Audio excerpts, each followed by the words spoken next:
would gain a military advantage in biowarfare research. On the third day after exposure, the casualties begin.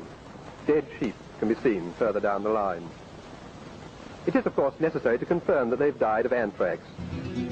In 1942, on Greniard Island off the coast of Scotland, the British conducted their first scientifically controlled biowarfare field trials. Scientists exploded anthrax bombs near immobilized sheep to determine if the spores would survive an explosion and retain the ability to infect anyone nearby. Test results showed that anthrax could in fact be effectively dispersed by explosive devices and could also remain viable in the soil for decades. This brought home the realization that if an anthrax bomb were dropped on a city like London, the results could have been catastrophic. Greniard Island was declared off-limits until it was decontaminated in the 1980s. It's now safe for both humans and animals. Like our allies, the United States responded to the perceived threats from Germany and Japan. In 1943, we began an offensive biological program with a modest research and development facility at Camp Detrick, which is now Fort Detrick, Maryland.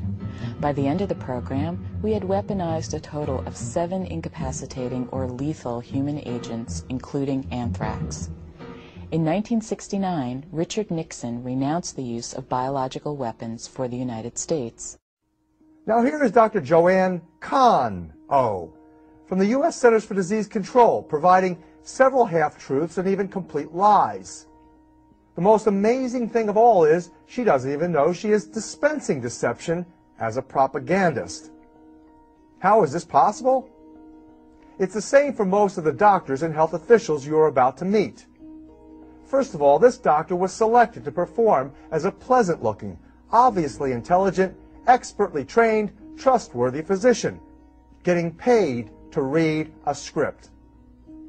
You can assume that while she thinks she is serving the best interests of our nation, all she really knows is what was given to her to read from a script on the left side of her camera.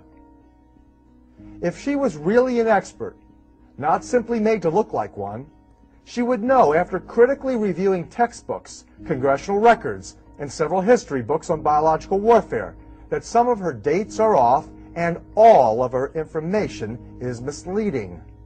Before I evidence these facts, allow me to provide some commentary on how it is possible that Dr. Kahn-O's participation in this C2W PSYOPs could be effected without her even knowing it. Many of you have seen or heard about the movie The Manchurian Candidate. This is rich people, Manchurian Global, funding bad science. Raymond Shaw is probably the Kindest, bravest human being I've ever known. Hypnotized government assassins who, like Dr. Kahn-O here, had no idea they were being used to kill. They are mind-controlled and behaviorally engineered to serve unwittingly military agendas and CIA programs.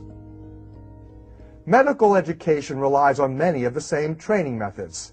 Medical schools conduct a virtual hazing process they call professional training. After prolonged, intense studies and life and health jeopardizing clinical exposures, medical residents are deprived of sleep, sometimes for days. This form of high-stress, trauma-based education is completely consistent with standardized techniques used in mind control and cult indoctrination programs. This is commonly called brainwashing, but it is really a subtle form of hypnosis that relies on fear and trauma to capture and control your attention and shape your behavior. The end result is you get a heavily trained, egocentric professional that earnestly believes they are operating for the public's greatest good and arrogantly defends their actions based on the limited and limiting science that they have learned. Many people are offended by this egoist attitude in medicine, but few realize it is rooted in the same German psychiatry that proclaimed at the gates of Auschwitz that work makes you free. Unlike most cult followers, however, who know who their leaders are, Dr. Kahn-O here has no idea she is mostly serving the Rockefeller family. she probably never learned that the Nazi Party-partnered Rockefellers monopolized American medicine and public health by the early 1930s. This not-so-gentle redirection of American medicine was largely due to the prostitution of Abraham Flexner, cited by Time magazine as the autocrat of the moneybags. In 1940, Flexner operated for the Carnegie and Rockefeller Foundation's fortunes to extend their medical monopoly. Naturally, these changes in healthcare were said by these profiteers to be in the best interest of public health. But they insisted in quashing all medical competition in the natural healing arts and sciences, including the professions of chiropractic, natural medicine, herbology, homeopathy, acupuncture, massage, essential oils, and most forms of energy medicine.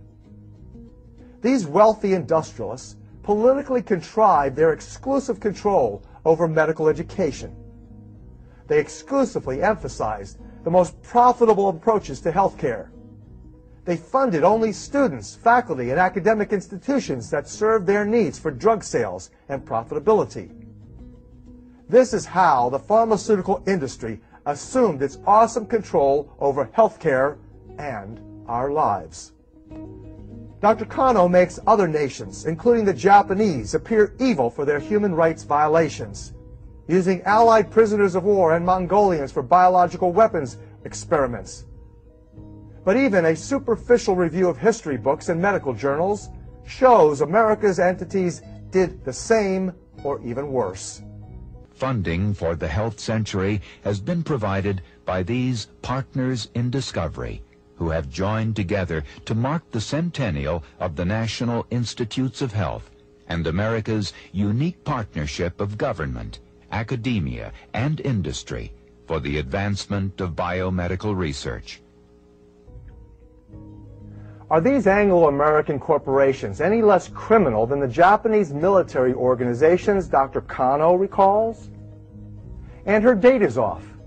It was 1941, according to this text of the United States Congressional Record, that America's biological weapons program began under the direction of George W. Merck, president of the German drug giant, the Merck Pharmaceutical Company.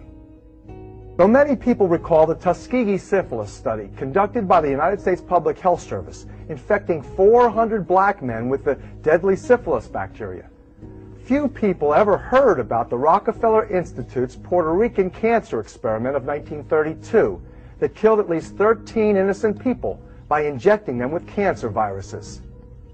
The Tuskegee experiment victims remained untreated as part of their study until 1972, after which many more died of diseases associated with their infections. Yet, even these damaging experiments paled by comparison to the deaths and disease caused by Merck Pharmaceutical Company's recent release of Vioxx. This harmed millions of people worldwide prior to the company pulling it from the market. So America was by no means lagging behind the Nazis, the Japanese, or even the Russians in administering atrocities, as Dr. Kano leads you to believe. Suspiciously, you can't even read the secret document the government presents here to support its claims, but you can read the ones I'm about to present. Dr. Kano contends that the Dietrich operation was, quote, a modest research and development facility, end quote. In fact, Dietrich's own history recalls it being a large, sophisticated biological warfare testing center. The facility employed some 300 scientists, including 240 microbiologists, 40 of whom had PhDs, 250 specialists in other disciplines ranging from plant pathology to mathematical statistics, and between 700 and 1,000 supporting staff. The operations occupied some 1,230 acres of federally owned land, upon which 450 structures were maintained. It produced annually some 900,000 mice, 50,000 guinea pigs, 2,500 rabbits, and 4,000 monkeys. There was also a large corral area for holding larger animals such as horses, cattle, and sheep. The cost of running Dietrich's biological weapons research alone was reported at $21